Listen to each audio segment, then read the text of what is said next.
And so concludes this Let's Play of Dragon Age Inquisition. For those of you who have come with me on this journey, thank you very much.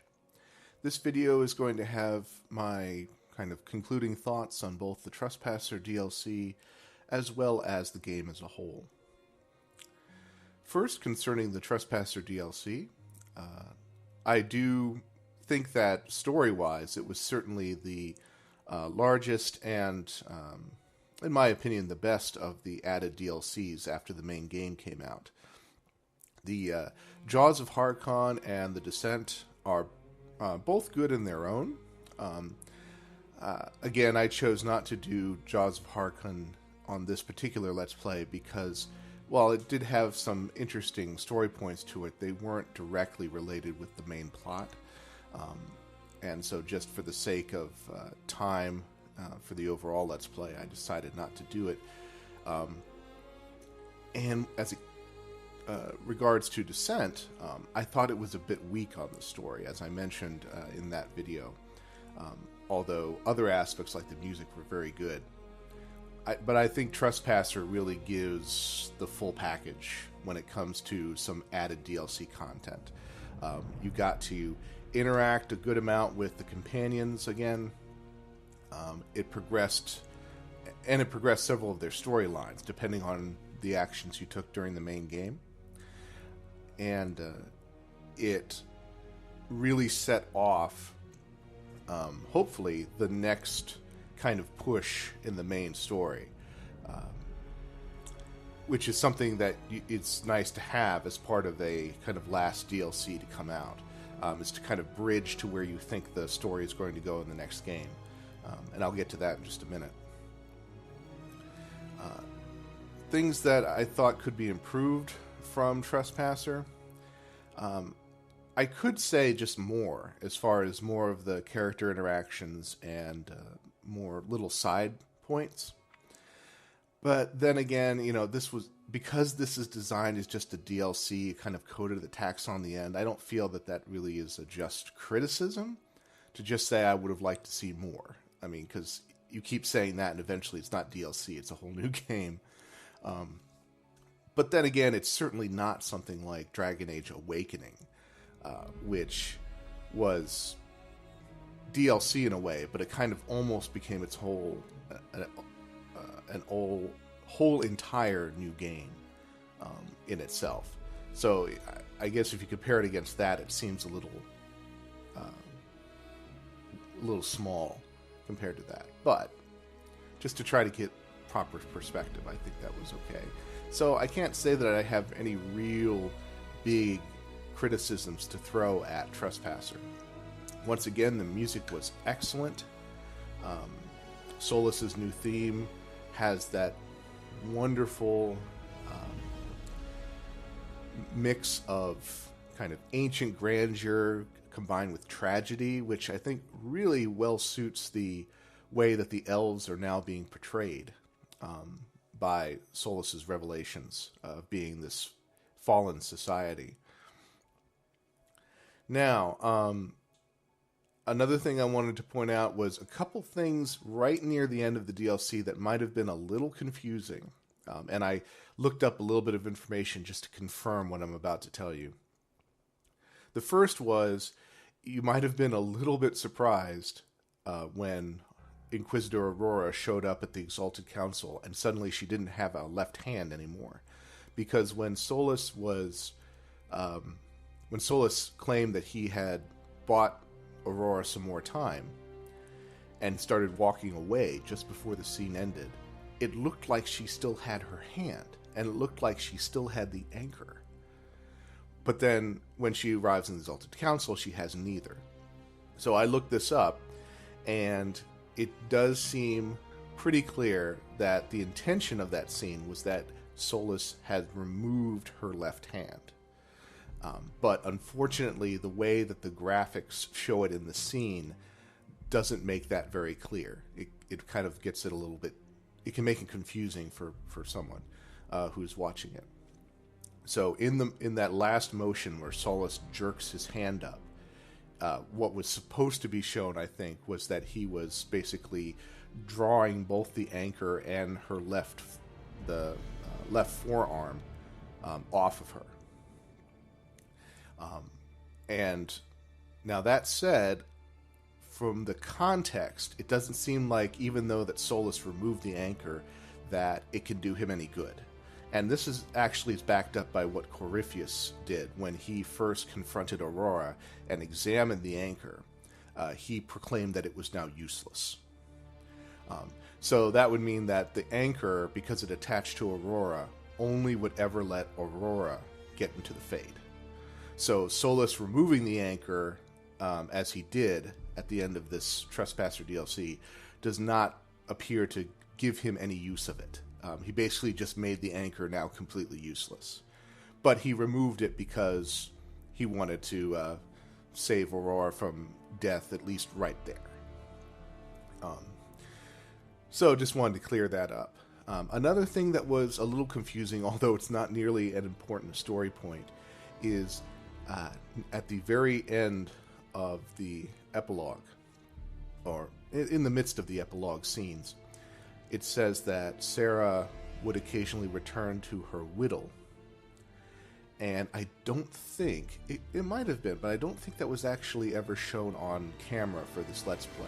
So, in case that was a little bit confusing for you, Sarah, like Varric, often has nicknames for various members of the Inquisition. And Whittle is her nickname for Dagna, the Inquisition archivist. So if you don't recall, it's the dwarf who was helping make runes for the Inquisition. And so if you don't romance Sarah as the Inquisitor, then according to the Trespasser DLC, she will start a romance with Dagna. So just wanted to also make that a little bit clear. There are several possible romances that can occur between other characters, depending on your actions and whether you romance them or not. For example, we romanced Josephine, but if we didn't, there's a chance that Blackwall would romance her. There's a chance that Iron Bull and Dorian can be in a romance together. Stuff like that. Okay. So, with that out of the way, the last thing I just wanted to say is that we seem to have gotten, like I mentioned earlier, some direction as to where this game is going to be headed, or at least the main story. You may recall that the original Dragon Age game had a huge slew of different possibilities as to how it ended, including having the main hero die off. And I think that was largely because they had no idea when they were making the first game that it would be as successful as it would be, and so they weren't so concerned about where the story would go on from there. I'm sure they had their ideas, especially head writer David Geider. But still, they left it really open-ended because they didn't know if they were going to make another game. With Dragon Age 2, though, they knew that they were developing a franchise, and so at the very, very end of Dragon Age 2, the main story, the last shot of the camera is that of the Writ, of the Divine, which goes on to dictate the creation of the Second Inquisition in this game. So I think it's fair to look at the very last scene of this DLC to give some clues as to where the next game is headed. And the very last thing we see is Inquisitor Aurora stabbing a knife into the area of the map, which is the Tevinter Imperium. Now, this makes sense in two ways. Number one, this is where the ancient, the center of the ancient Elven Empire, Arlathon, used to be, I believe. So that would make sense as to where Solus is going to try to reestablish the elves, is at the center of their ancient empire. But I think it also tells us that this is where the fight is going to be next. Actually in the midst of the Tevinter Imperium. So that should be really interesting. And, who knows? If the pattern follows, we'll have, once again, a brand new hero. And they will gather a mix of companions, some older ones we've seen before and some new ones. but I think it would be a very fair guess to say it will take place mostly in Tevinter, among maybe other places as well. And almost certainly the Inquisitor Aurora will be involved in the story somehow, probably as a supporting character, just as Hawk was a supporting character in this story. If nothing else, because unlike Hawk and the hero of Ferelden from the first game, the Inquisitor is the only main hero so far in which there is no story thread where he or she perishes. So she's a guaranteed character to be around, and that's always easier to write into a story compared to all the other possibilities. Okay, now thoughts about the Dragon Age Inquisition game as a whole. I do think they took a lot of excellent steps to address some of the problems or criticisms that they had from Dragon Age 2. Just a reminder, the majority criticism of Dragon Age 2 was that it felt too rushed. There wasn't as much content overall compared to the first game. A lot of areas, as far as dungeons go, were reused again and again, so it felt a little stale. And overall, it just felt a little bit more confined. Although I will say that I still appreciated the fact that it took place over a very long period of time, and that we had multiple year story arcs for the companion characters. I did like that. This game definitely felt more like the first one, because it had a much broader geographic scope, although maybe not going to as many places as I personally was hoping for, because it only basically took place in Ferelden and Orlais, and I am still looking forward to seeing other places besides those two regions. But we did get to see a lot more of Orlais, and that was appreciated. As far as the companions go, various characters, I think they were right on par with the previous two games. Of course, there's always that nostalgia factor with characters from the original game that you're never going to really recreate no matter what. But I think that nostalgia aside, I think the characters were pretty good compared to the ones before. There were definitely stronger characters in this game. I thought Iron Bull and Varric were particularly strong in this third story here.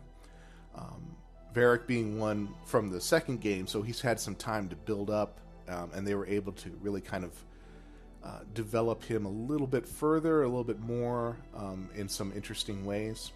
Like I said, he kind of ended up feeling something like a warrior monk in the end, which I thought worked pretty well for him.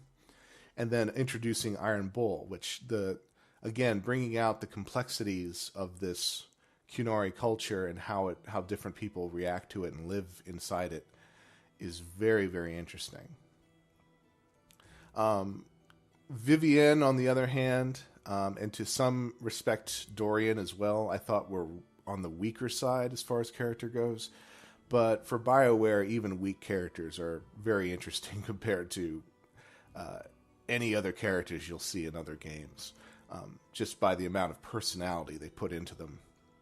I just thought that Vivienne was a little bit too one-noted, and the opportunity they had to expand her character a bit really just wasn't enough to flesh her out, I think, to make her more than just the ambitious mage, basically. And Dorian basically was mostly whining the whole time. If he gets into a relationship with Iron Bull, he gets a little bit more interesting in his kind of banter as you wander around the landscape. As far as the side material goes, again, going with the companion quests, with the exception of Vivienne, I thought the companion quests were very strong and very interesting. Sarah's was cute, but not very extensive compared to, say, Varric and Iron Bull, and Cassandra was much more engaging. But again, I think the original game, nostalgia aside, also had that range of this how interesting these companion side quests were. And as far as overall content go, goes, this really returned to the original game in terms of the scope of the content. I mean, there was a lot of material that I didn't show on screen for the Let's Play. Like, the amount of things you had to do just to get the ability to weaken Samson's armor. For example, you need to go all over the place, do all these operations and such to get that little possibility near the end of the main game of destroying his armor. So that was just an example of some of the other side stuff that I didn't put into the Let's Play, just because of time. And I always just think it's only so interesting to see me wandering around for so long before it gets boring. So that's why I tend to do those cuts or just not show certain things on screen. But overall, this game felt much closer to the original, and I think it still has some interesting places to go. If nothing else, I think we'd like to see where Flemeth/Solus's master plan is really heading, and how that relates to some of the other threads that have been stretching across multiple games. I will say that one of them I think is pretty much wrapped up, and that is that the Mage Templar conflict, for better or for worse, I think is mostly ended. Because as part of the game, you had to side with either the Templars or the Mages, which pretty much resulted in the destruction of one organization or the other, depending on your choice. So for our playthrough, we sided with the Mages, and the Templars are now basically defunct. They have, very few recruits or members left, because most of them went with Corypheus. The ones that are not dead at this point are either retiring with Cullen, or joining, or maybe joining with the Inquisition until it disbanded or something like that. And now, with Cassandra rebuilding the Seekers, they may well just end up filling that role of watching out for dangerous magic. And that means that there's just not much reason to rebuild the Templars anymore. And instead, the threat is actually the College of Enchanters versus the Circle of Magi. Although, given our epilogue, it looks like the College of Enchanters has pretty much been cowed by the new Circle led by Vivian. So she's probably in the most powerful position at this point. We may have to deal with that later, we'll see.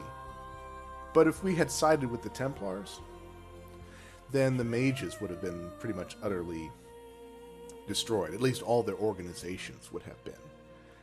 And while you can try to rebuild a circle, if you do, that circle is very much either firmly under the control of the Chantry again, or is kind of this renegade organization that is not particularly powerful and kind of hiding out. So I think for the most part, the Mage Templar strain or tension that was building up way back since the original game is pretty much dealt with, for better or for worse. So what we're left with is the Mythal and Dreadwolf scenario, which we don't know where that's heading, and that's strongly hinted to be the main push. But the other thing, of course, is the Darkspawn. There are still 2 potential archdemons buried somewhere in the earth. The Architect, at least in our version, is still alive, trying to find a way to cure the Blight. And Warden Vexus is off somewhere in the western part of Thedas, trying to find a cure for the Calling. So there's all this Darkspawn-related stuff that is still percolating beneath the surface. So I'm wondering if that might poke its head out again for the next game. And if they can tie those 2 major threads together, that would be really interesting if they can do it well. Okay, so that's basically my thoughts. Once again, thank you everyone for joining me in this Let's Play, and for those of you who provided your votes for various decisions, thank you. Thank you very much. It's always nice to have a little bit of direction from my viewers and subscribers as to where to take this epic story from place to place.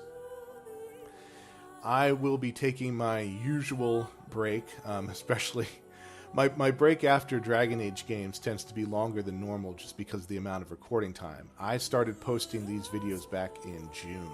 It has been 6 months of recording and editing, so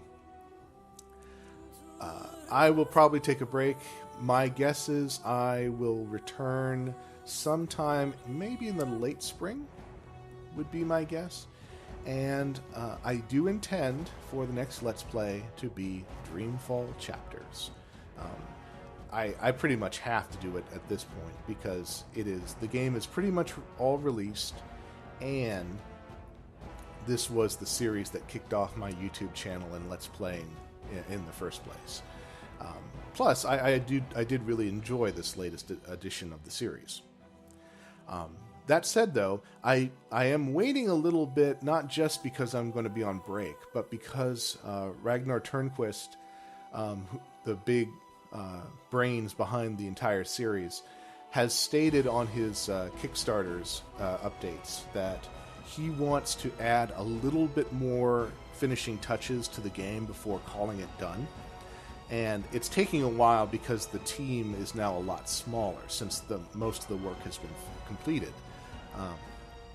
And so I would like to give him that little extra time to see if there's any last-minute touches to the story that he may want to add, slight little scenes here and there, or maybe little bits of just content to kind of maybe clear up a plot point or two. Because I did have some questions at the end of the game as it was released this previous summer, and it would be interesting if he would to put in a few more clarifications before tying a bow, so to speak, on this particular entry. So hopefully that will happen, and that will happen before the late spring comes around, and then I'll be able to put those into the Let's Play. So you can look forward to that. Dreamfall Chapters, sometime in late spring or early summer. So until then, fellow adventurers, take care.